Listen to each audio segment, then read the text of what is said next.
दीपावली के उपरांत आज भैया दूज का पावन पर्व है और मुझे बताया गया कि आज रात्रि में यहां पर जागरण और यहां के भंडारा कार्यक्रम में लाखों की संख्या में श्रद्धालुजन आएंगे।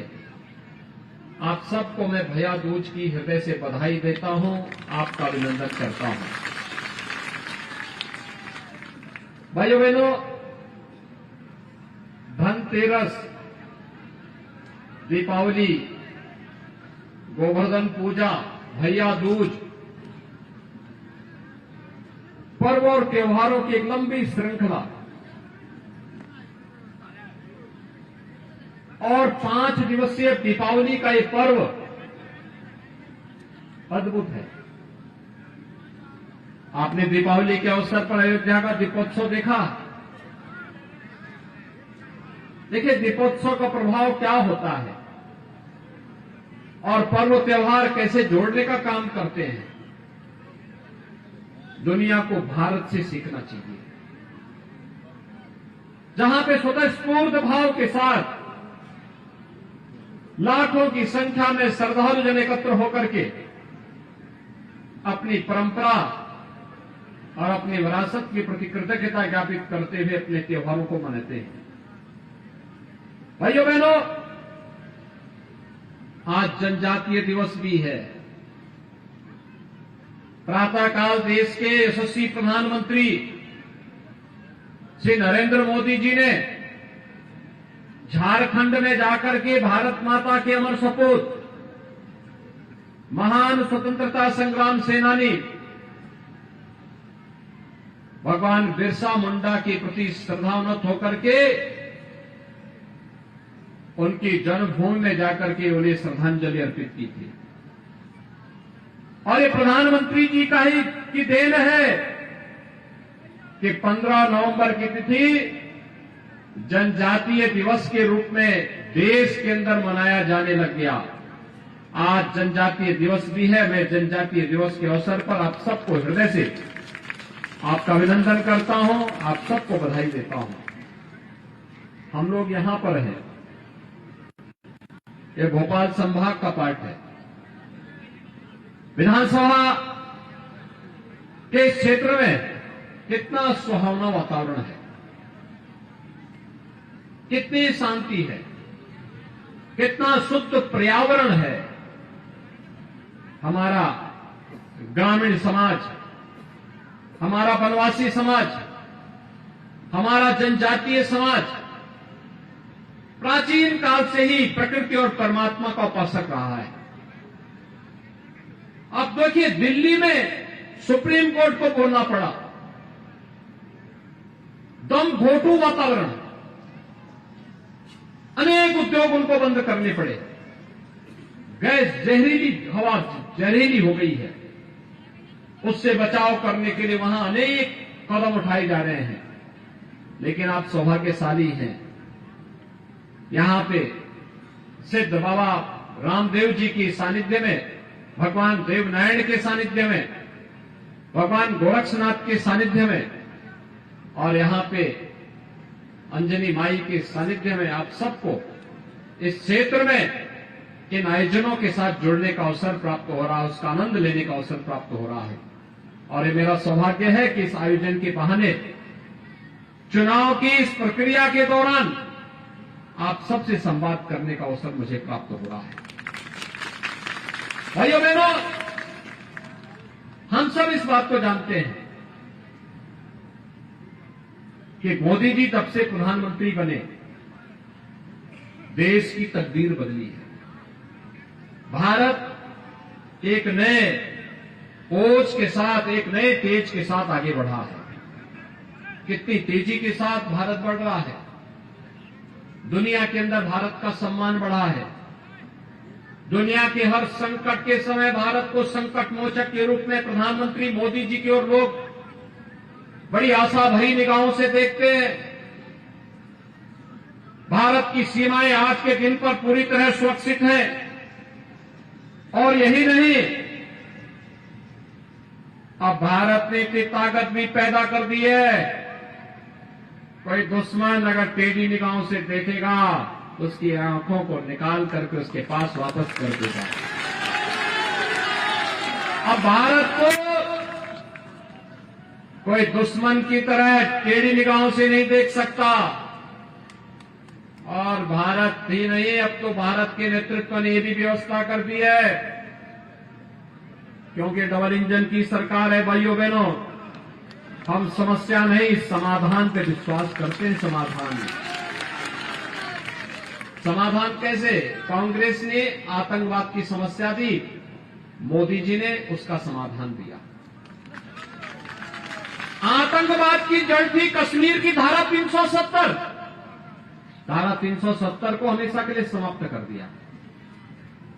कांग्रेस ने समस्या दी कि अयोध्या में राम मंदिर नहीं बनने देना है। मोदी जी ने आते ही राम मंदिर की समस्या का समाधान कर दिया। अयोध्या में राम मंदिर का निर्माण भी हो रहा है। काशी में, काशी विश्वनाथ धाम में आप कभी जाइए, आज से 6 वर्ष पहले भाइयों बहनों वहां 5 श्रद्धालु एक साथ नहीं जा सकते थे, लेकिन आज 50,000 श्रद्धालु एक साथ भी जाएगा ना तो वहां बाबा विश्वनाथ का दर्शन आराम से कर लेगा। एक नए धाम के रूप में भव्य और दिव्य बाबा विश्वनाथ का धाम, महाकाल का महालोक की अनुभूति ये डबल इंजन की भारतीय जनता पार्टी की सरकार करा रही है।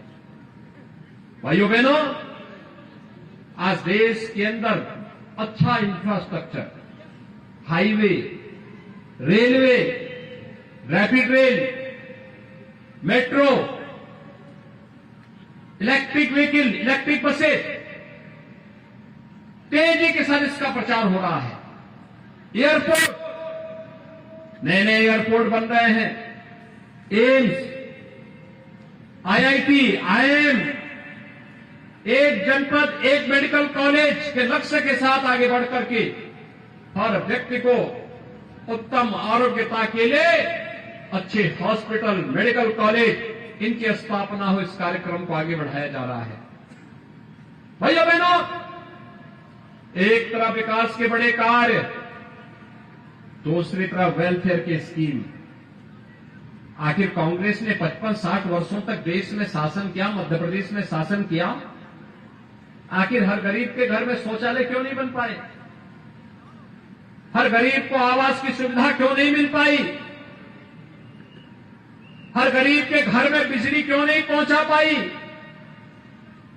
हर गरीब को 5 लाख रुपए की स्वास्थ्य बीमा का कवर क्यों नहीं दे पाई? हर गरीब को उज्ज्वला योजना का कनेक्शन क्यों नहीं दे पाई?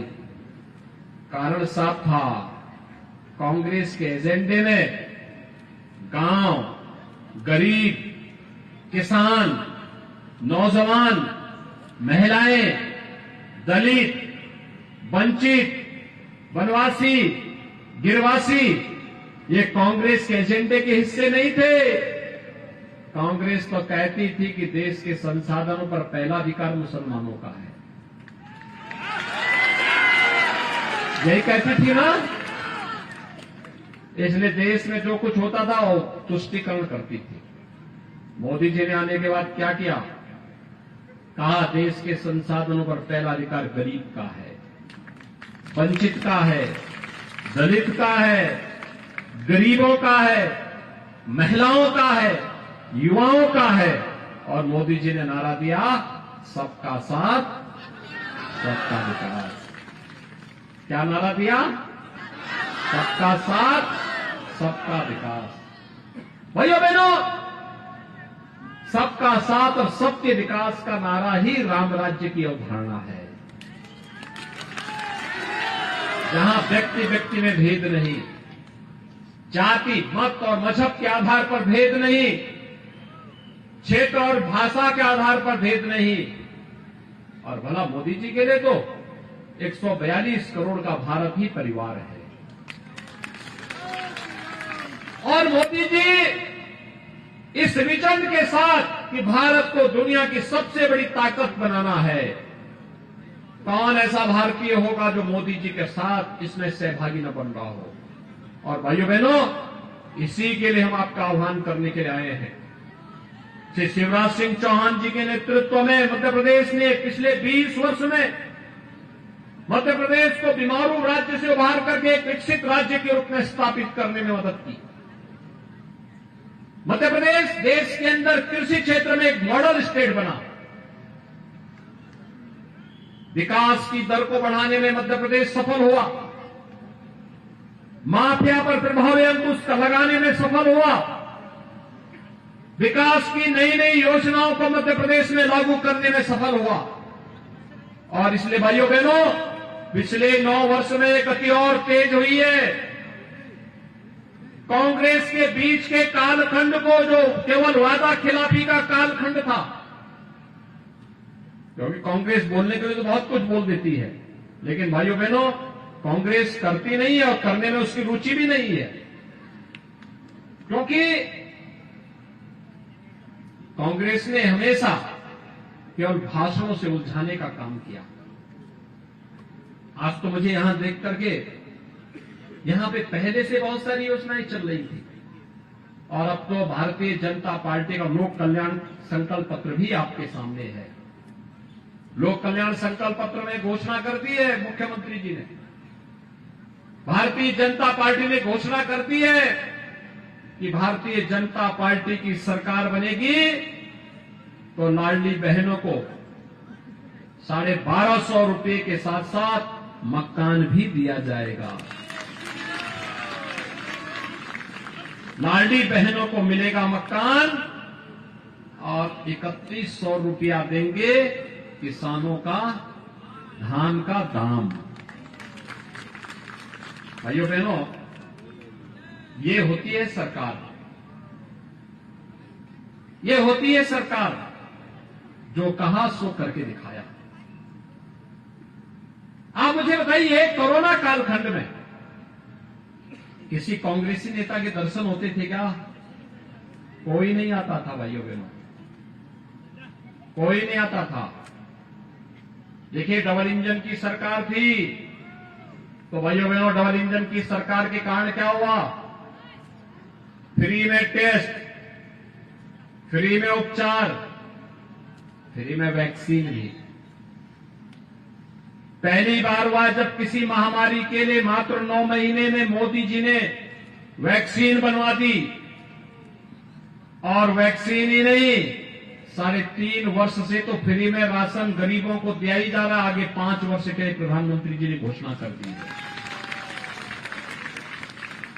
भाइयों बहनों, अगर कांग्रेस होती तो वैक्सीन नहीं आ पाता, और अगर वैज्ञानिक वैक्सीन की खोज कर भी देते तो ये कहीं और जगह बिक गया होता, गरीब को नहीं मिलता, सामान्य नागरिकों को नहीं मिलता।